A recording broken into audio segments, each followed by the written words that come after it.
नमस्कार, मैं शेखर त्रिवेदी। उत्तर प्रदेश विधानसभा चुनाव के स्लॉगर्स चल रहे हैं और छठे और सातवें चरण के लिए हर पार्टी ने अपनी पूरी ताकत झोंक दी है। भारतीय जनता पार्टी ने तो गैलेक्सी ऑफ लीडर्स को इस समय पूर्वांचल में उतारा है और कोशिश है कि ज्यादा से ज्यादा सीटें निकल पाएं। आज हमारे साथ केंद्रीय सूचना एवं प्रसारण मंत्री, साथ साथ उत्तर प्रदेश बीजेपी चुनाव के सह प्रभारी अनुराग ठाकुर जी हैं। हम उससे चर्चा करेंगे कि किस तरीके से बीजेपी इन 2 चरणों के लिए अपनी रणनीति बना रही है और बीते 5 चरणों में किस तरीके का उन्हें फीडबैक मिला है। अनुराग जी, बहुत स्वागत है न्यूज इंडिया। धन्यवाद शेखर जी। स्लॉगर्स चल रहे हैं, क्या वजह है कि गैलेक्सी ऑफ लीडर्स इस समय पूर्वांचल में आ चुके हैं? हर बड़ा नेता लगभग आ रहा है, प्रधानमंत्री भी आने वाले हैं। ये ज्यादा सीटों को कैप्चर करने की रणनीति है या फिर एंटी इनकम्बेंसी का डर? देखिए, भारतीय जनता पार्टी के पास ऐसा नेतृत्व है जो ईमानदारी के लिए जाना जाता है, सुशासन के लिए जाना जाता है, विकास के लिए जाना जाता है। पिछले 5 वर्षों में योगी जी ने प्रदेश में जो हमने वायदा किया था कि गुंडा राज, माफिया राज मुक्त उत्तर प्रदेश करेंगे, उस पर काम किया। कानून व्यवस्था में सुधार किया, महिलाओं को सुरक्षा, सम्मान और अधिकार देने का काम किया है और केंद्र की योजनाओं को उत्तर प्रदेश में बहुत सफलता के साथ लागू करने में योगी जी ने बड़ी भूमिका निभाई है। मोदी जी का पूरा आशीर्वाद उत्तर प्रदेश के विकास के ऊपर रहा और योगी जी ने क्रियान्वयन करने के बहुत अहम भूमिका निभाई। ये जो हमारी जोड़ी है, जिसने शुरुआत इतनी शानदार की है, 5 चरणों में भी शानदार किया। अब स्लॉग ओवर जो आप कहते हो, छठे और सातवें चरण, इसमें भी छक्के पे छक्का लगाने वाले हैं, क्योंकि अब अपने होम पिच पर खेलने जा रहे हैं। चाहे गोरखपुर हो, बलिया हो, या हम काशी की बात करें, बाकी क्षेत्रों की बात करें, इस पूरे क्षेत्र में मोदी जी, योगी जी के नेतृत्व में हम एक तरफा करने वाले हैं।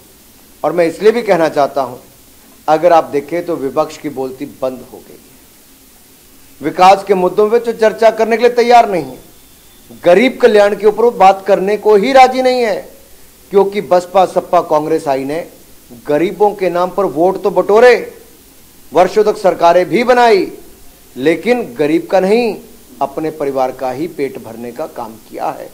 मोदी जी की सरकार आई, योगी जी की सरकार आई, उत्तर प्रदेश में 43 लाख गरीबों को पक्के मकान बना कर दिए, हर घर को बिजली का कनेक्शन दिया, एलईडी के बल्ब दिए और रसोई गैस के सिलेंडर 1 करोड़ 86 लाख बहनों को दिए उज्ज्वला योजना में। 5 लाख का इलाज उत्तर प्रदेश के 15 करोड़ लोगों को मुफ्त में देने का काम किया। आपदा आई, मुफ्त में वैक्सीन भी लगाई, जान भी बचाई। आपदा आई, मुफ्त में राशन 1 बार नहीं 2 बार देने का काम किया, तो मोदी जी, योगी जी की सरकार ने किया। मैं ढेरों ऐसी उपलब्धियां गिना सकता हूं जो हमने करके दिखाया है, लेकिन बड़ी बात यह है, कानून व्यवस्था में सुधार किया, महिलाओं, व्यापारी, आम जनमानस को सुरक्षा दी, रिकॉर्ड निवेश 4 लाख करोड़ का लाए, 3 करोड़ लोगों को रोजगार स्वरोजगार के अवसर हमने दिए हैं और अब आगे भी करने वाले हैं। अनुराग जी, जो बात आप कह रहे हैं उसमें बहुत सारी चीजें ऐसी हैं जो केंद्र की योजना थी, इंप्लीमेंटेशन योगी सरकार ने किया, लेकिन जो उत्तर प्रदेश की चुनी हुई योगी सरकार या बीजेपी सरकार थी, मैं केवल एक उदाहरण देता हूं। स्लॉटर हाउस पर प्रतिबंध लगे, योगी सरकार बनने के तुरंत बाद लगे, शपथ लेने के तुरंत बाद लगा, 15 दिन के भीतर तो रामराज आ गया। लेकिन उसके बाद जो छुट्टा जानवरों की समस्या आई, खेत के खेत चर गए, और सिर्फ इतना ही नहीं है, तीसरे चौथे चरण में आप देखिए सभाओं में भी ये जानवर घुस रहे थे, तो ये बड़ा मुद्दा हो गया उत्तर प्रदेश। देखिए, जो पहली वीडियो थी, इस व्यक्ति के ऊपर एफआईआर भी दर्ज हुई। वीडियो कहीं और का था, दिखाया गया योगी जी की रैली में। और चुनाव के समय जो दुष्प्रचार करते हैं और भ्रम फैलाने का काम करते हैं, उनके खिलाफ कड़ी से कड़ी कार्रवाई होनी चाहिए। दूसरी बात, बेसहारा पशु, वो कभी किसी किसान के यहां पर दूध देने का काम भी करते थे, खेत जोतने का काम भी करते थे, लेकिन किन्हीं कारणों से उनको छोड़ दिया गया। सरकार ने उसके लिए भी व्यवस्थाएं बनाई, महीने का पैसा भी देने की शुरुआत की, गौशाले बनाने का भी काम किया। पशुओं की कटाई नाजायज ना हो और ये बहुत बड़ा मुद्दा होता था 2017 से पहले कि एक तरह से हर प्रमुख शहर के पास कटान, नाजायज कटान होते थे। कहीं चर्बी गिरी पड़ी है, कहीं चमड़ी गिरी पड़ी, कहीं हड्डियां गिरी पड़ी, कहीं खून गिरा पड़ा है। बेसहारा पशुओं की आवाज कोई नहीं था, उनको बचाने का काम भी किया है। और मोदी जी ने और योगी जी ने विश्वास दिलाया है इस बार के बाद इस पे और कार्रवाई की जाए, इसमें और क्या सुधार किए जा सकते हैं, जानवर की भी जान बचे और किसान को भी कुछ ना कुछ उसमें से लाभ मिले और उसकी कमाई के साधन भी हों। उस दिशा में भी कदम हम उठाने वाले हैं। दूसरी बात यहां पर आती है कि जब किसी के पास कोई और मुद्दा नहीं बचता है, आपने कहा कि मोदी जी की योजना है। अरे मोदी जी ने योजना तो अखिलेश जी के समय भी दी थी। ट्रेन पानी की भेजी थी बुंदेलखंड में, अखिलेश यादव जी ने बुंदेलखंड वासियों को पानी नहीं दिया और ट्रेन वापस भेज दी।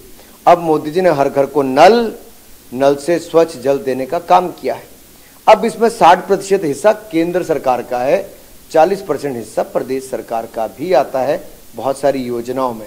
इसलिए जब ये कहना कि केंद्र, हाँ मोदी जी की योजना है, योगी जी ने बहुत शानदार तरीके से उसको लागू किया और देश में नंबर 1 राज्य उत्तर प्रदेश बना केंद्र की योजनाओं को लागू करने के लिए।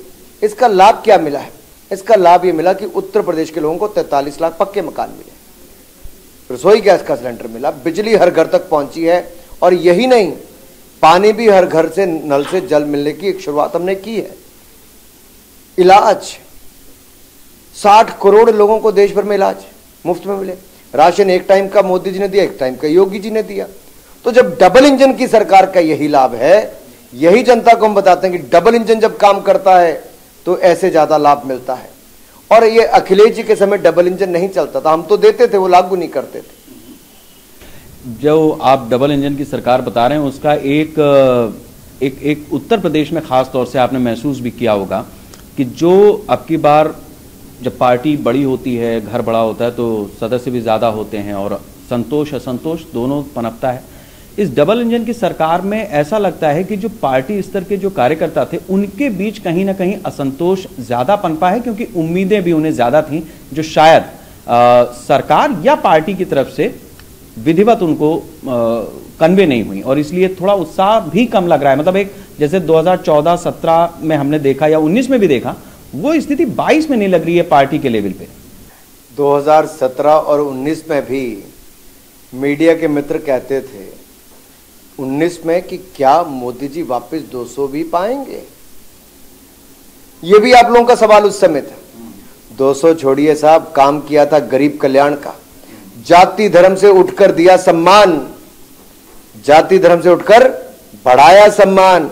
सबसे पहले गरीब कल्याण, गरीब कल्याण के लिए जो योजनाएं मोदी जी ने केंद्र में भी की, किसानों के खाते में 6,000 रुपया डाला, महिलाओं के बैंक और आम आदमी के बैंक खाते खुलवाए, बैंक खातों में सीधा पैसा पहुंचाया, राशन भी दिया, मुफ्त में वैक्सीन भी दी, घर भी 3 करोड़ पक्के मकान बनाकर दिए। तो उसका लाभ क्या मिला? 272 से बढ़कर 303 सीटें मोदी जी की हुई। उत्तर प्रदेश में योगी जी की 325 सीटें जीतकर हम लोग अलायंस में आए। और अब की बार भी चुनाव के समय सपा बसपा कांग्रेस आई से एक लंबी लिस्ट है, एमएलए, एमएलसी, मंत्री, पूर्व मंत्री, ये सब छोड़कर 100 से ज्यादा भारतीय जनता पार्टी में शामिल हुए हैं। लेकिन आपको एक ही नेता नजर आता है जो हर 5 साल बाद नया स्वामी ढूंढने चल पड़ता है। आपको लगता है वो चला गया तो बहुत नहीं, उनके ऊपर हमला भी होने वाले हैं वो। बल्कि आपने तो ये भी कहा कि बेटियां यूपी में ही सुरक्षित हैं, बीजेपी में ही सुरक्षित हैं और वो उनकी बेटी। अब लेकिन थोड़ा सा वो भी एक हमला हो गया उनपे, उनके क्षेत्र में, तो उसके बाद थोड़ा सा मामला वैसा हो गया। तो मुझे लगता है उसको बड़ी गंभीरता से देखना चाहिए, डीएम के बयान पर भी जाना चाहिए। बगैर अनुमति के काफिला लेकर चल रहे थे, जानबूझकर लड़ाई करने की मंशा से चल रहे थे, विवाद पैदा करके अपनी हारती हुई सीट पे थोड़ा बहुत सहानुभूति बटोरने का प्रयास कर रहे थे, बेटी हाथ में लाठी लेकर चल रही थी। मैं ये कहना चाहता हूं, ये चेहरे रुकते नहीं, ये जनता सब जानती है। मतलब आप ये कह रहे हैं कि हमला अपने ऊपर करवाया? आप देखिए वीडियो बहुत कुछ कहते हैं और स्थानीय जनता जानती है, जो अपनी पटरौना की सीट छोड़कर आ गए, इतने बड़े नेता थे, तो वहां से क्यों नहीं जी? अखिलेश यादव जी करहल चुनाव लड़ने चले गए, स्वामी प्रसाद मौर्य जी और राजभर जी अपनी सीटें छोड़कर चले गए। ये अपने आप में दिखाता है कि इनकी जमीन खिसक चुकी है। अखिलेश यादव जी कहते थे मैं नॉमिनेशन करने जाऊंगा, फिर वोट डालने आऊंगा। 4 रातें वहीं पर बितानी पड़ी, रातों रात कैंपेन करना पड़ा, नेताजी को बुलाना पड़ा, लेकिन जिस बेटे ने 5 साल तक पिता को याद ना किया हो, वो भी अन मौके पर पिता बेटा का ही नाम भूल गए। अब ये तो पारिवारिक पार्टी है, तो जाहिर सी बात है कि पिता पुत्र वाला आप कह सकते हैं, लेकिन यहाँ हम देख रहे हैं अब योगी जी की सीट है इसी चरण में, और जैसा मैंने पहले कहा कि गैलेक्सी ऑफ लीडर्स, कोई कमी नहीं है आपके पास, सारे नेता इस समय पूर्वांचल में। पूर्वांचल ने देश को प्रधानमंत्री दिया और उत्तर प्रदेश को मुख्यमंत्री देने का काम किया। और देखिए, पूर्वांचल का चुनाव आते आते जब समाजवादी पार्टी के नेताओं ने कहा कि जंग यानी कि रस्ट का रंग भगवा होता है, उसके ऊपर क्या प्रतिक्रिया आई है आप कल्पना कर सकते हैं। भगवे का अपमान वो लोग समाजवादी पार्टी के लोग करते हैं जो बिंदी चूड़ी सिंदूर का अपमान करते हैं और त्याग करते हैं, वही भगवे का अपमान करते हैं। लेकिन वो भूल गए सूर्योदय का रंग भगवा है, तिरंगे की शान भगवा है, महाराणा प्रताप और शिवाजी महाराज के झंडे का रंग भगवा है, स्वामी विवेकानंद के वस्त्र का रंग भगवा है। हम भी कहते हैं हम भी भगवाधारी हैं, और पूरा पूर्वांचल कहता है हम भगवाधारी हैं। और ये पूर्वांचल भगवामय हो गया है, पूर्वांचल भगवामय हो गया है। ये अपने आप में दिखाता है कि एक बार जब ये कहा गया मैं भी भगवाधारी, 20 घंटे से कम समय में 41 करोड़ से ज्यादा इंप्रेशंस आना अपने आप में बहुत कुछ कहता है कि जिन जिन लोगों ने सनातन संस्कृति पर प्रहार करने का काम किया, राम भक्तों पर गोली चलाने का काम किया, अब राम भक्तों के पास मौका है कि ये राम सेतु को भी झूठा कहते थे, राम भक्तों पर गोली चलाते थे, और जिन्होंने राम भक्तों को भुना, राम भक्त कर देंगे उनका ईवीएम सुना। आपने राम का जिक्र किया है, तो मैं ये सवाल बनता है फिर कि अयोध्या में भव्य राम मंदिर बन रहा है, काशी में बाबा विश्वनाथ का भव्य कॉरिडोर बना है, कोई दो मत नहीं है इसमें, और मथुरा का भी जो मसला है उसमें भी भव्य कॉरिडोर बनाने की बात। अच्छा, चुनाव का ही समय है ये, तो जब ऐसी बातें होने लगती हैं तो फिर विपक्ष ये कहने लगता है कि आप सांप्रदायिक राजनीति करते हैं, आप इन मुद्दों को उभारते हैं और इस पे वोट मांगते हैं। देखिए, आपने मेरा इंटरव्यू शुरू किया, मैंने सबसे पहले 43 लाख गरीबों के पक्के मकान की बात की, हर घर में बिजली पहुंचाने की, पानी देने की शुरुआत करने की बात कही, 5 लाख का इलाज मुफ्त में 2 बार राशन देने की बात कही। मैंने सोचा आप मुझे अगला प्रश्न पूछोगे 43 लाख को दे दिया, बाकी को कब दोगे, लेकिन आपके जहन में वो प्रश्न नहीं आया। मैंने विकास से ही शुरुआत की, मैंने सुरक्षा की ही बात की, मैंने प्रदेश में निवेश की ही बात की, लेकिन जब अखिलेश की बात आई तो कलेश की बात भी आई, क्योंकि साथ में रंगेश और अखिलेश का ये जहरीली शराब बेचने वाला मुद्दा भी सामने आएगा, क्योंकि 10 लोगों की जान गई है। रंगेश यादव, अखिलेश यादव ने क्या है ये नोट, आतंकी जो अहमदाबाद बम धमाकों में है, उसका अखिलेश की पार्टी समाजवादी पार्टी से क्या है नाता, अखिलेश जी को बताना चाहिए। आतंकी के पिता को 4-4 बार घर पे बुला के क्या बिरयानी खिला रहे थे? समाजवादी पार्टी का नेता अपहरण करता है दलित की बेटी का, उन्नाव से हत्या कर देता है, अखिलेश यादव चुप रहते हैं। अखिलेश यादव जी की पहली सूची आई, मैंने कहा जेल और बेल के लोग, जेल और बेल वाले हैं, उम्मीदवार कम, जनता की उम्मीदों पर वार करने वाले हैं, चुप रहे। क्यों है चुप्पी? अयोध्या तो जाते हैं लेकिन रामलला के दर्शन करने नहीं जाते अखिलेश यादव, क्यों? काशी तो आते हैं, भोलेनाथ का आशीर्वाद लेने नहीं जाते अखिलेश यादव। तुष्टिकरण की राजनीति है साहब। इसलिए मैं कहता हूं, यही समाजवादी पार्टी के लोग कहते थे कि बीजेपी वाले कहते हैं रामलला हम आएंगे, मंदिर वहीं बनाएंगे, पर तारीख नहीं बताएंगे। ये अखिलेश जी कहते थे, हम आए भी, काशी विश्वनाथ धाम बनाया भी, दुनिया को देने का काम भी मोदी जी ने किया है। ये बहुत बड़ी सौगात है जी। इसके अलावा भव्य राम मंदिर बनाने की शुरुआत भी कर दी। अगले 2 सालों के अंदर भव्य राम मंदिर बन भी जाएगा। विंध्यवासिनी धाम को बनाने का काम भी हम ही कर रहे, हम ही पूरा करने वाले हैं। और सारे उत्तर प्रदेश के लोग जानते हैं कि कहीं गलती से बदलाव की और कुछ हुआ तो सारे काम रुक जाएंगे। इसलिए लोग भली भांति जानते उत्तर प्रदेश का विकास नहीं रुकने देंगे और गरीब कल्याण नहीं रुकने देंगे। इसलिए उत्तर प्रदेश के लोग एक बार फिर कमल का फूल खिलाएंगे। और ये तो निरंतर विकास की प्रक्रिया है, ये रुकने वाली नहीं है। क्योंकि हम आएंगे तो हर बेघर को, अनुसूचित जाति, जनजाति, पिछड़ा, घुमंतु या अन्य गरीब हो, इन सबको पक्का मकान और आवासीय पट्टे की भूमि देंगे। मुफ्त में बिजली कनेक्शन और पानी का कनेक्शन देंगे। हम मेधावी छात्राओं को मुफ्त में स्कूटी देने वाले हैं। नौजवानों को 2 करोड़ स्मार्टफोन और टैबलेट मुफ्त में देने वाले हैं। 1500 रुपये महीना वृद्ध, विधवा, दिव्यांग और निराश्रित महिलाओं को 1500 रुपये महीना, 1500 रुपये महीना पेंशन देने वाले हैं। सपा के समय 200-300 रुपये मिलती थी, योगी जी ने 1000 की थी, अब 1500 कर देंगे।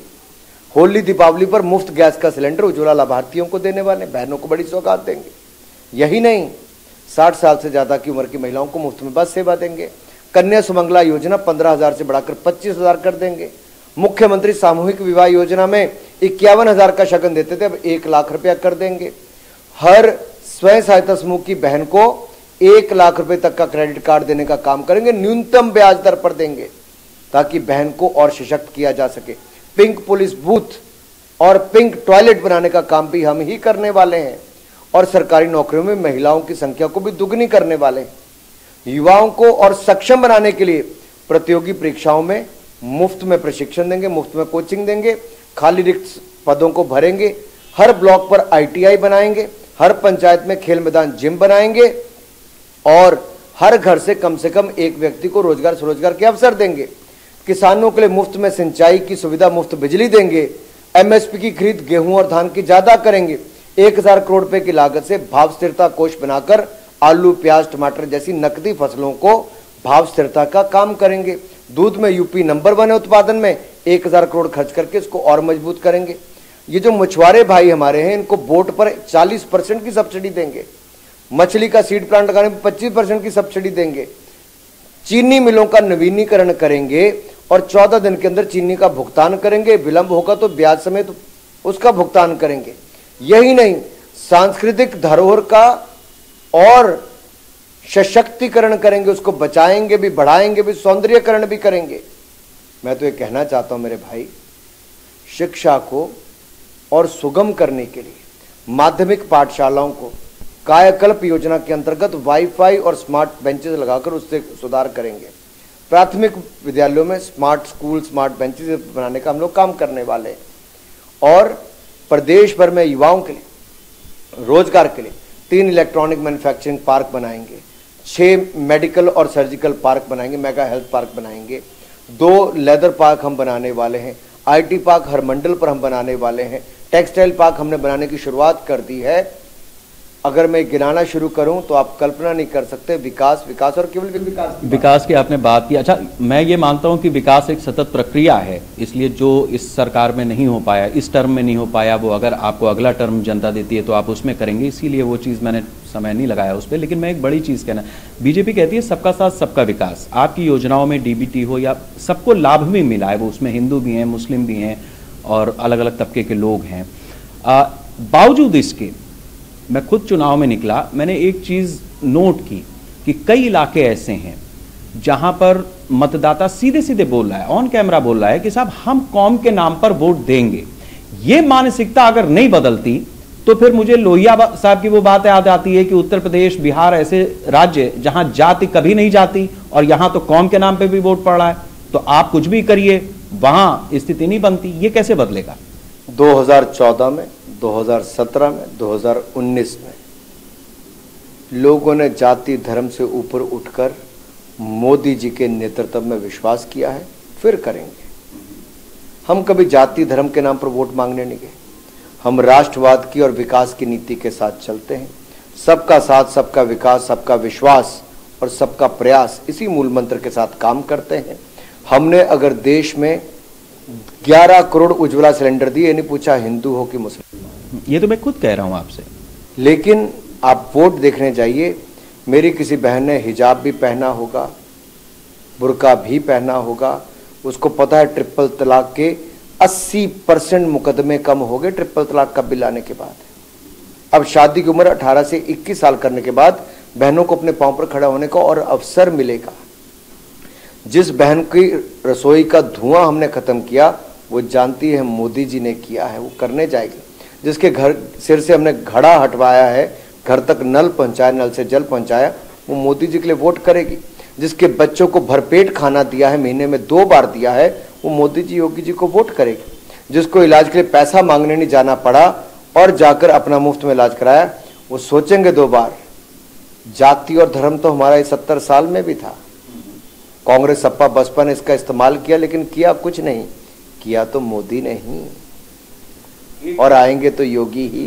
ठीक है, मैं अब एक चीज जरूर आपसे पूछना चाहूंगा। विपक्ष की तरफ से ये बयान आए हैं इस बीच में, थोड़ा जनता भी सचेत हुई, उसके कान खड़े हो गए कि चुनाव के बाद ये जो मुफ्त राशन मिल रहा है इसको रोक दिया जाएगा, और दूसरा पेट्रोल डीजल के दाम में अच्छी खासी बढ़ोतरी होने जा रही है। मतलब ये महंगाई और बेरोजगारी, विपक्ष इसको मुद्दा क्यों बना पाया? अनुराग जी, मेरा सवाल ये, मुद्दा है ये, मेरा सड़क बिजली पानी खत्म कर दिया आपने मुद्दा, लेकिन ये कैसे ट्वीट भी आ रहे हैं, बयान भी आ रहे हैं, क्यों?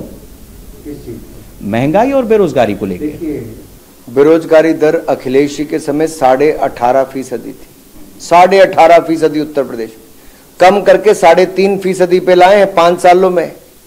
कोई राज्य ऐसा नहीं कर पाया जो उत्तर प्रदेश ने किया है, क्योंकि योगी जी ने कानून व्यवस्था ठीक की, निवेश आया 4 लाख करोड़ का, तब जाकर रोजगार स्वरोजगार के अवसर मिले। हमने 70 लाख रोजगार स्वरोजगार का वायदा किया था, हमने 3 करोड़ देने का काम किया है पिछले 5 साल में, और मैं कहना चाहता हूं अगले 5 साल में 10 लाख करोड़ का निवेश लाएंगे। हर घर से कम 1 व्यक्ति को रोजगार स्वरोजगार के हम अवसर देंगे। जब निवेश आता है तो उनको उतने लोग काम करने वाले भी चाहिए। हम किसान के खेत तक अगर 10,000 करोड़ रुपया देकर उसको ट्यूबवेल, बोरवेल और टैंक बनाने की सुविधा देंगे, पक्के मकान करोड़ों लोगों को बना कर देंगे और बाकी सब सुविधाएं देंगे, तो होगा ही, रोजगार आएंगे। हर एक्सप्रेसवे के पास औद्योगिक पार्क हम बनाने जा रहे हैं, तो निवेश तो आएगा और साथ में रोजगार स्वरोजगार के अवसर भी आएंगे। तो ये लोग तो चिल्लाएंगे साहब, इनके ऊपर विश्वास कौन करता है? अखिलेश जी 5 साल नजर नहीं आए। जब कोरोना था, मोदी जी वैक्सीन लेकर आए तो अखिलेश जी ने कहा भाजपा की वैक्सीन है, लेकिन उत्तर प्रदेश की जनता ने 28 करोड़ वैक्सीन लगाई। उत्तर प्रदेश ने मोदी जी की वैक्सीन को स्वीकारा है, अखिलेश जी की बातों को नहीं माना है। उनके पिताजी भी नहीं माना और खुद भी वैक्सीन लगवाई, अच्छी बात है। मतलब नेताजी की ये बात मेरे ख्याल से सराहनीय है। अब मेरा आखिरी सवाल, बीजेपी उत्तर प्रदेश में खासतौर पे, अनुराग जी, 90 का दशक हमने देखा है, वो गठबंधनों का दौर था और बड़ी उथल पुथल का दौर रहा है अलग अलग तरीके से। 2007 के बाद से यूपी की जनता ने ट्रेंड बदला और फुल फ्लेजेड गवर्नमेंट दी। मायावती को भी मौका दिया, अखिलेश को भी दिया, अभी योगी जी को दिया।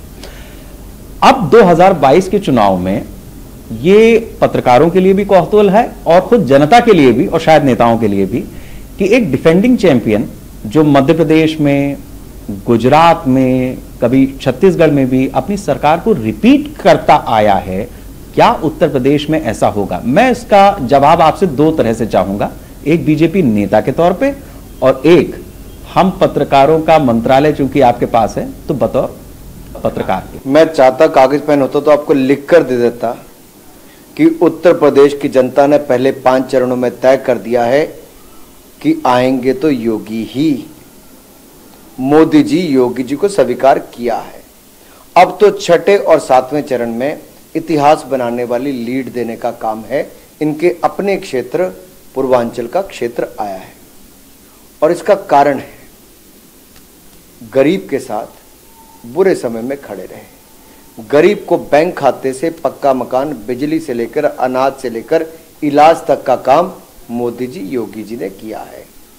आपदा के समय भी गरीब के बच्चे की पढ़ाई के लिए 12 टीवी चैनल, इंटरनेट की सुविधा देने का काम किया है। आगे 200 चैनल और खोलने जा रहे हैं। ये तो हो गया एक बात। जब आपने दूसरा कहा पत्रकार के नाते, तो मैं आपको ये कह दूं, उत्तर प्रदेश के विकास के लिए बहुत जरूरी है कि गुंडा राज, माफिया राज वापस ना आए और ये ना आए, इसके लिए दृढ़ता के साथ योगी जी की सरकार फिर काम करती रहेगी।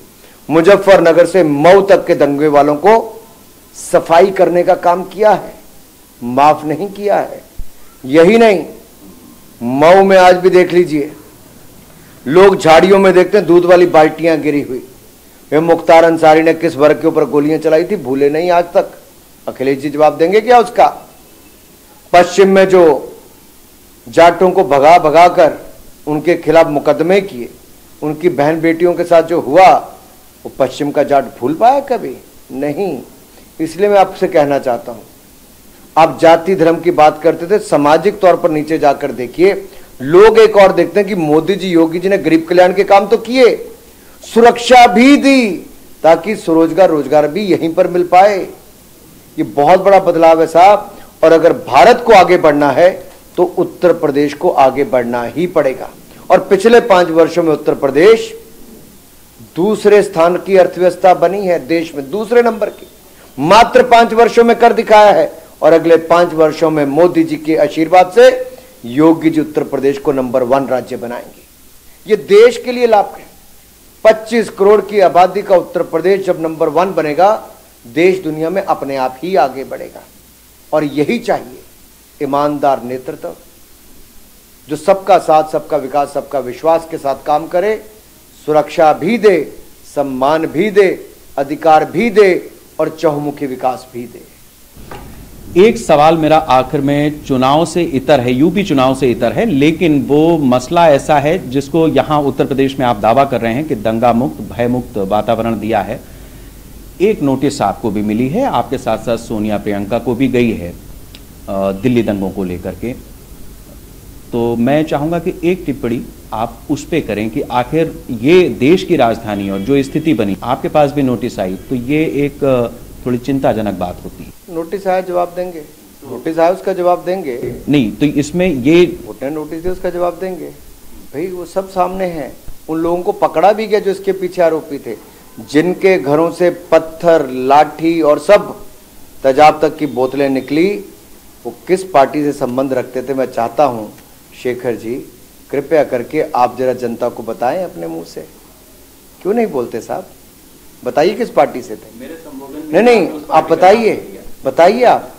मैं आपसे पूछता हूं, आपके चैनल आम आदमी पार्टी के थे, इसमें कोई दो राय नहीं है। इसमें मतलब जिसने दंगा फैलाया, जिसने हमले करवाए, वो आम आदमी पार्टी से जुड़े हुए थे। लेकिन पत्रकार के नाते आपको जरूर कहना चाहिए था। आपने कहा, मैं आपका बहुत आभारी हूं, धन्यवाद। नहीं, हम कहेंगे बहुत बहुत शुक्रिया, आपने न्यूज इंडिया से बात की और इसमें कोई दो राय नहीं है। अनुराग जी सूचना एवं प्रसारण मंत्री हैं और निश्चित रूप से पत्रकारिता निष्पक्ष होनी चाहिए। हो सकता है कुछ सवाल मैंने बहुत हल्के लिए हों, कुछ सवाल भारी हों, कुछ चुभे हों, कुछ ना चुभे हों, या कोई भी ना चुभा हो।